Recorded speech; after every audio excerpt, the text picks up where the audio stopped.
وعليكم السلام ورحمة الله وبركاته. How are you, Afwan? الحمد لله. MashaAllah. أعوذ بالله من الشيطان الرجيم. بسم الله الرحمن الرحيم.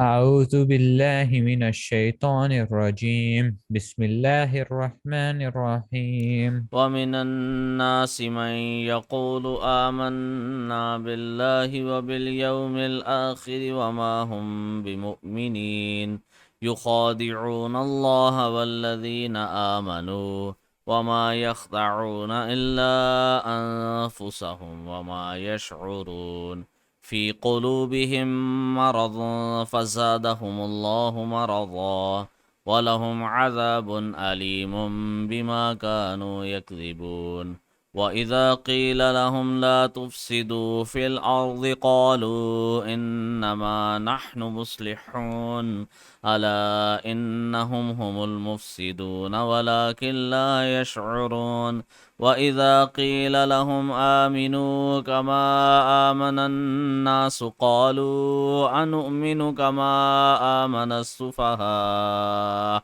ألا إنهم هم السفهاء ولكن لا يعلمون وإذا لقوا الذين آمنوا قالوا آمنا وإذا خلوا إلى شياطينهم قالوا إنا معكم إنما نحن مستهزئون الله يستهزئ بهم ويمدهم في طغيانهم يعمهون أولئك الذين اشتروا الضلالة بالهدى فما ربحت تجارتهم وما كانوا مهتدين مثلهم كمثل الذي استوقد نارا فلما أضاءت ما حوله ذهب الله بنورهم وتركهم في ظلمات لا يبصرون صم بكم عمي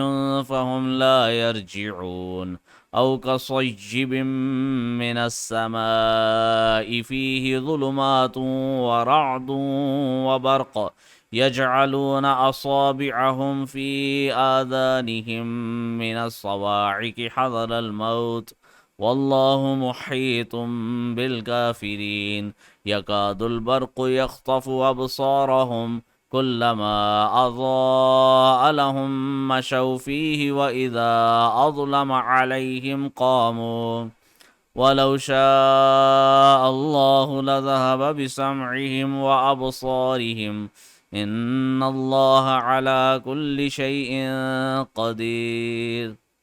ومن الناس ومن الناس من يقول آمنا بالله Look, وباليوم look. A and na must be equal. 1 second long. Amanna. آمنا بالله وباليوم الآخر وما هم بمؤمنين يخادعون الله والذين آمنوا It. وما يخدعون إلا أنفسهم وما يشعرون في قلوبهم مرض فزادهم الله مرضا ولهم عذاب عليم بما كانوا يكذبون وإذا قيل لهم لا تفسدوا في الأرض قالوا إنما نحن مصلحون ألا إنهم هم المفسدون ولكن لا يشعرون وإذا قيل لهم آمنوا كما آمن الناس قالوا أنؤمن كما آمن السفهاء ألا إنهم هم السفهاء ولكن لا يعلمون وإذا لقوا الذين آمنوا قالوا آمنا وإذ آمنا. آمنا Yeah. وإذا خلوا إلى شياطينهم قالوا إنا معكم إنما نحن مستهزئون الله يستهزئ بهم Uh-huh. ويمد يستهزئ بهم. Reduce the length of Hamza. الله يستهزئ بهم ويمدهم في طغيانهم يعمهون أولئك الذين تروا تروا الضل والضلالة. تروا الضلالة بالهدى فما ربحت تجارتهم وما كانوا مهتدين مث- مثلهم كمثل للذي استوقد نارا No. نارا Yeah. فلما أضاءت ما حوله ذهب الله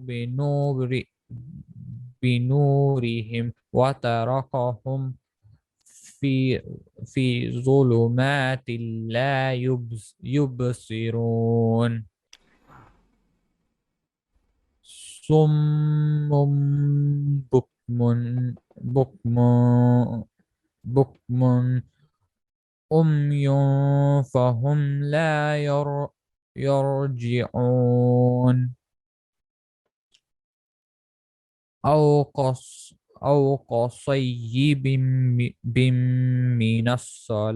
من السماء فيه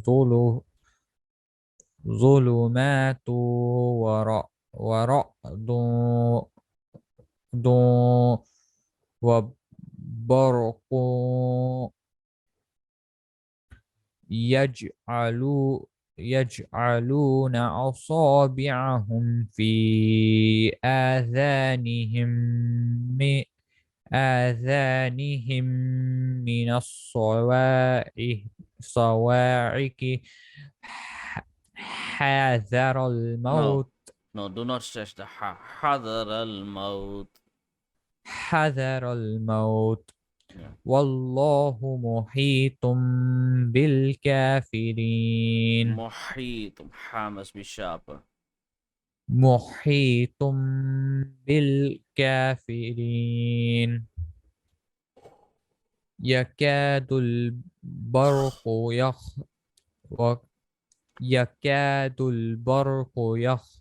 يخطف أبصارهم كلما أضاء أضاء لهم مشوا فيه وإذا أظلم عليهم قاموا ولو شاء الله لذهب بسمعهم وأبصارهم إن الله على كل شيء قدير يا أيها O people, worship only your Rabb, who has created you and who has created those before you, so that by worshipping Him you may develop taqwa. Alright, so we can develop taqwa by worshipping Allah. And it makes sense also. Because if we understand the meanings of the Quran, which is being recited in the prayers, repeatedly again and again, and the glory of Allah is being described in the prayer again and again, then with understanding and with focus, if we worship Allah in a proper manner, then His greatness and His fear will be instilled in our hearts and minds, and as a result, we will be more careful about our actions in this world, because at the day of judgment, we will be held accountable for our actions, and we will have that thought in our mind, that concept in our mind at all times, that Allah is watching us, so we should be careful. So, it makes sense that worshipping Allah develops taqwa in you. Worship your Rabb who has made the earth a bedding for you, which is neither too hard nor too soft. The sky, a roof, has sent water for you from the sky, using it, the water, to bring forth fruits, all types of foods for your sustenance. So never make others equal partners to Allah in worship, when you know that they cannot create as Allah creates, and therefore do not deserve to be worshipped. Alright, so this whole universe is full of signs. This universe itself is a sign that only Allah is worthy of being worshipped, because no other being can create such beautiful, magnificent, huge, complicated things with so much meticulousness, with so much perfection. So there is a theory called intelligent design. Do you know about intelligent design? No. Okay. Do you know about evolution? Yes. All right. So there are different theories which atheists propose. For example, in theory of evolution, they say that a human was in the beginning a germ or something, then he turned into fish, then millions and millions after, it converted into a lizard, and then into a monkey, and then human finally. So we have evolved from this or that species. But number one, there is no evidence. They cannot show us a laboratory and experiment on it and show us a thing evolving from one being to another. They cannot show us that the fish is physically evolving into a human. And science demands evidence. Science demands evidence which can be seen, which can be touched, which can be heard. But they are not fulfilling this criteria. It's just a concept, it's just a theory, it's not a fact. Like the Newton's law of motion is a fact, gravity is a fact, but evolution is not a fact. And there are many scientists who deny this on scientific basis.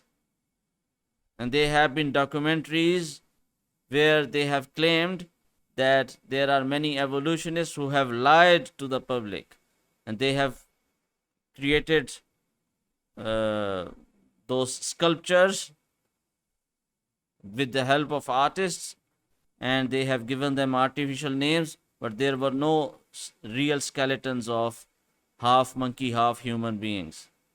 It was all fake, it was all a drama. So what they want in reality is to deny the existence of God. But even if evolution is proved true, the existence of God cannot be denied, because who was the first when who was the creator of the first germ or first thing which eventually evolved into human? Later on it turned into fish and monkey and this and that and whatever.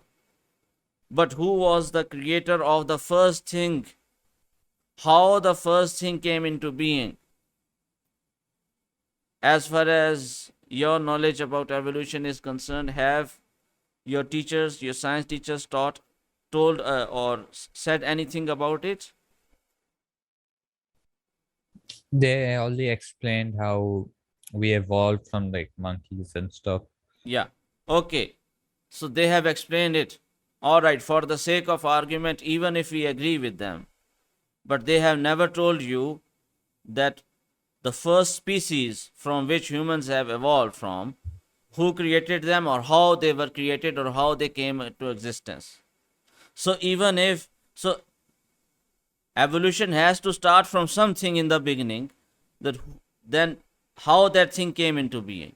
Now this is the question which they cannot answer. If they reject the concept of God, there is no other logical explanation for that. All right.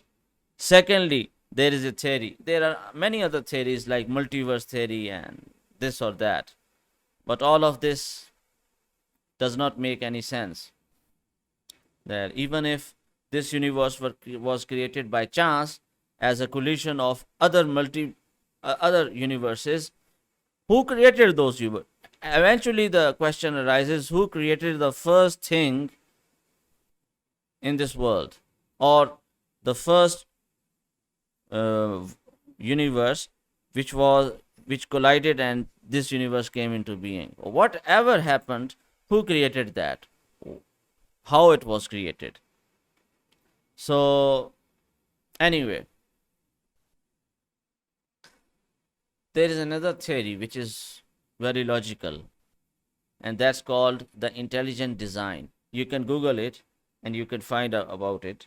It's an interesting theory that since the creation is so beautiful, it is so complex and complicated at a molecular level, from a molecular level to a giant planet and universe level and galaxy level, the smallest things of this universe and the largest things of this universe are so beautiful, so complicated, and they are so meticulously designed that there is an intelligent being who has designed all of these things. So this is called the theory of intelligent design. Now, one of the attributes of Allah and one of the names of Allah is Al-Musawwir. Do you know that? Yes. There are 99 names of Allah. One of those are called Al-Musawwir. Musawwir, in rough English, we can call him a designer, a painter, a designer.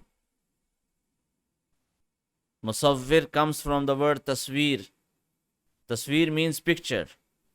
So, image maker, creator, designer, whatever. So, it is one of the attributes of Allah. Anyway, all right.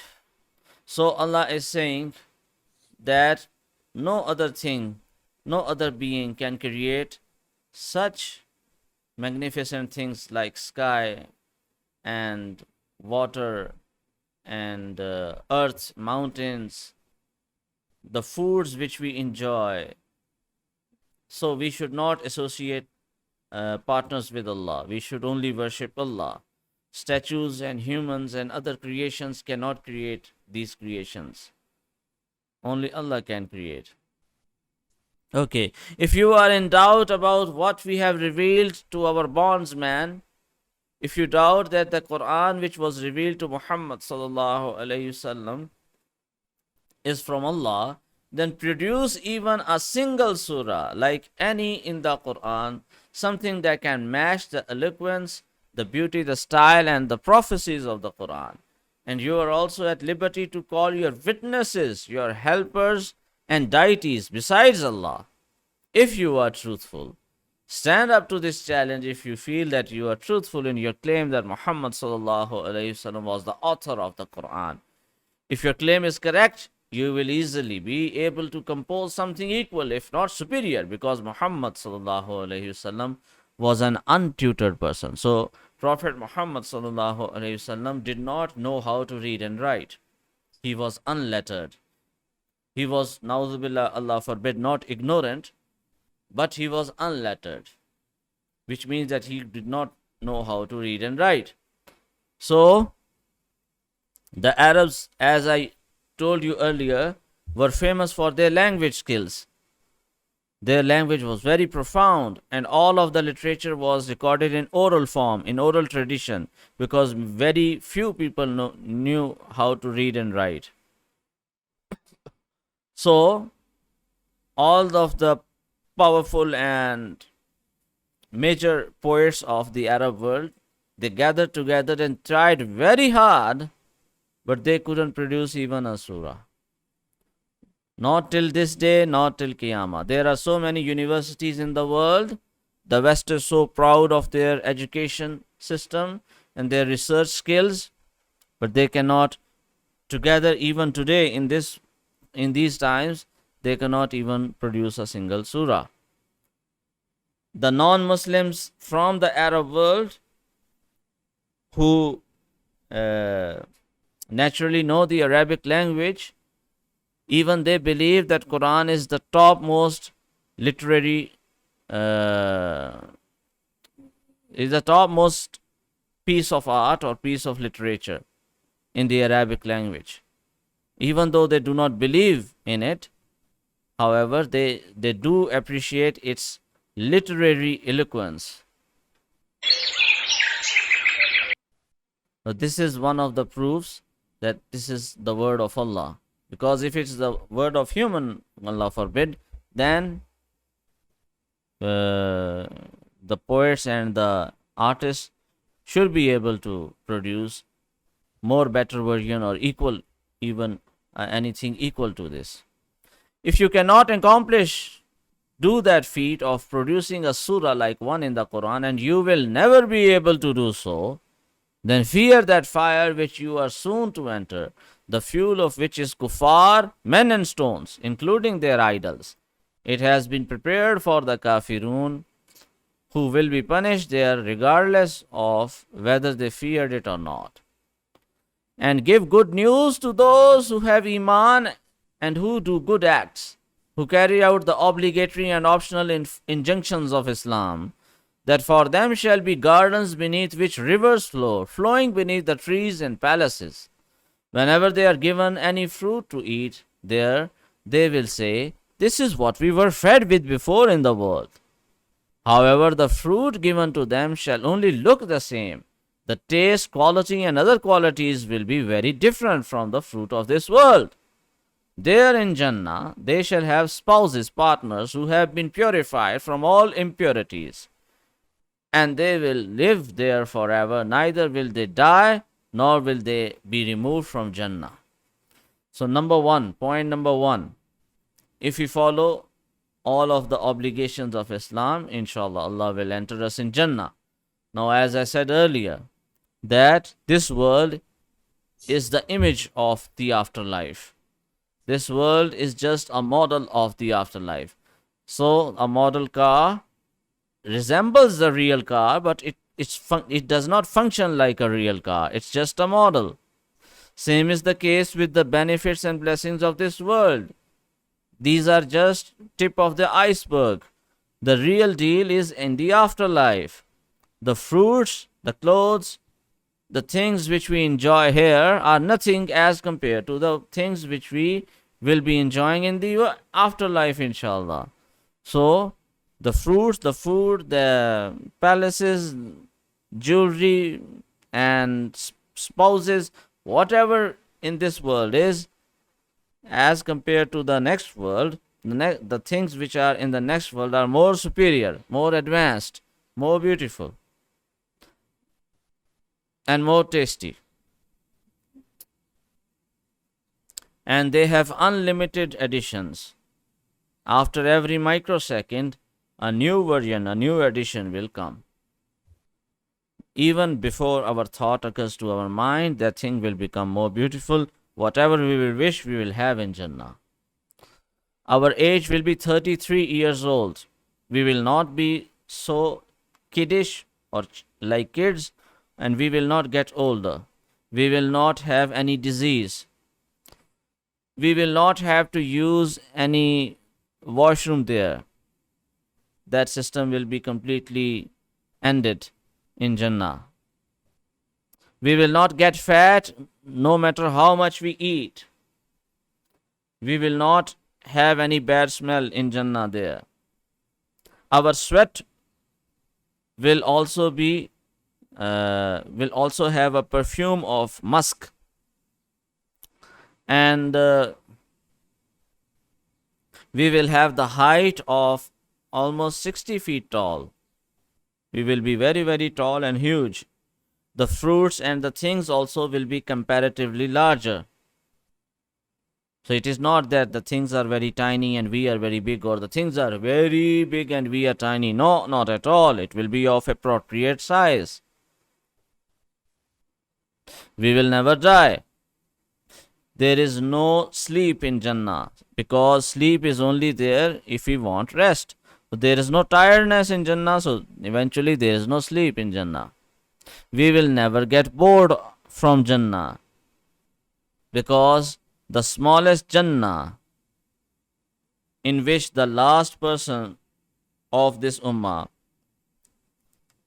who will be punished for his sins in hellfire, and he will be entered into Jannah later on after his punishment is complete, after his period in hell is complete. He will have the lowest level of Jannah, and that lowest level of Jannah will be 10 times bigger than the whole universe which we are living in. Now, I am not talking about planet Earth. I am talking about billions and zillions of galaxies in this world, the whole universe. The lowest level of Jannah will be 10 times bigger, so we cannot get bored. Secondly, there will be so much variety of things. There will be, and things will be more, will get better after each and every moment, that we will never get bored. So even if we have to learn eternity, till eternity, even if we have to live forever there, and we will not be able to get out of Jannah once we enter it, in it, inshallah, and we will not want to get out of Jannah. So we will never get bored. The biggest reward to the people of Jannah will be the sight of Allah Himself in His true form. The people of Jannah will be able to see Him. And after they see Him, they will never want to take their eyes away from Allah. They will forget all of the blessings of Jannah, because the sight of Allah will be so beautiful. And I have heard from the elders, I don't know the authenticity of this claim or the source of this. However, this much I have heard, that on every Friday, the people of Jannah will be able to see Allah on every Friday. And the more closer to the Imam we sit today in Friday prayers, the more closer we will be able to sit and see Allah on every Friday in Jannah. There will be music in Jannah. Music will be allowed in Jannah. Wine will be allowed, but that wine will not be harmful or intoxicating. That will be a tasty wine. It will be halal. It will be a clean, good quality wine. It will not be a wine which makes us mad or foolish or stupid. Not at all. There will be millions and millions of servants serving us in Jannah. We will be the kings of our Jannah. That is a place which every sensible person will try their level best to go. Alright, I think that's enough for today. So inshallah, we'll continue from here inshallah on Monday, inshallah, okay? Okay. Alright, Afwan. So inshallah, wish you best of luck. Assalamu alaikum wa rahmatullah. Wa alaikum salam wa rahmatullahi wa barakatuh. So I hope that this video was useful for you. If it is so, then please like it, comment on it, share it, and subscribe my channel. Wish you best of luck. Inshallah, we will meet in the next video. Assalamu alaikum. Bye-bye.